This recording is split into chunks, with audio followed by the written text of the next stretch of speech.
Breaking news, a long-awaited watchdog report says the FBI missed a basic step when gathering intel before the January 6th attack on the Capitol. NBC's Ryan Riley is covering it for us. Also with us, former FBI special agent and MSNBC national security analyst Clint Watts. Ryan, what more does this report say?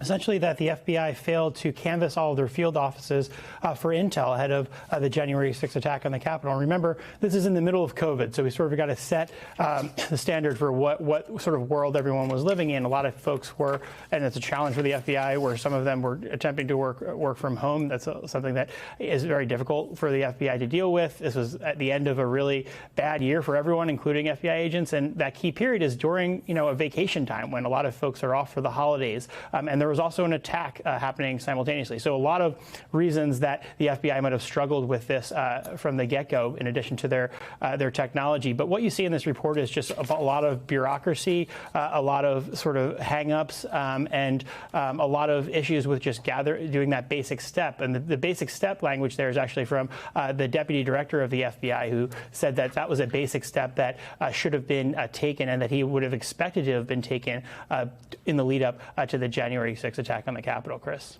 Yeah, so I want to make sure that we understand what else in terms of this so-called Fedsurrection theory that has been growing among Trump supporters, they are suggesting, not the report suggesting, but that it was instigated from the inside. And explain the difference, if you will, between informants and insiders, and why this has become such an issue. Yeah, as soon as I saw the numbers that were reflected in the report, I just think that this is definitely something that we're going to see a lot of the right-wing media run with. Because while there were no undercover FBI informants in the crowd, that's something that the report says explicitly. They found no evidence of any undercover FBI agents in the crowd, in the Capitol, et cetera, during the attack.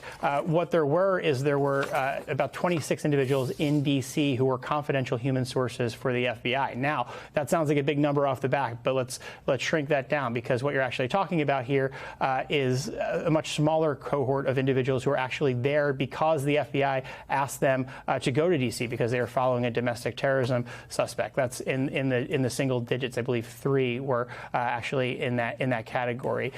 So what you're talking about here is a lot of people who just went on their own because they were fans of Donald Trump, or for whatever reason. This wasn't something that the FBI was asking them to do.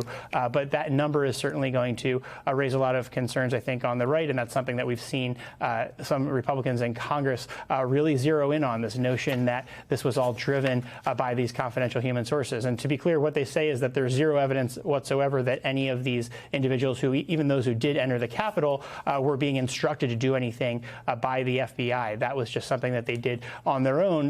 We already knew that one of the individuals who testified in the Proud Boys trial had actually entered into the Capitol and hasn't been charged. But none of the 4 individuals who are believed to have actually entered the Capitol have been charged, nor have, I believe it's 13 people who are on the restricted grounds of the Capitol. But neither were, hundreds, if not thousands of others who were on the restricted grounds of the Capitol that day. So that's not quite unusual, Chris.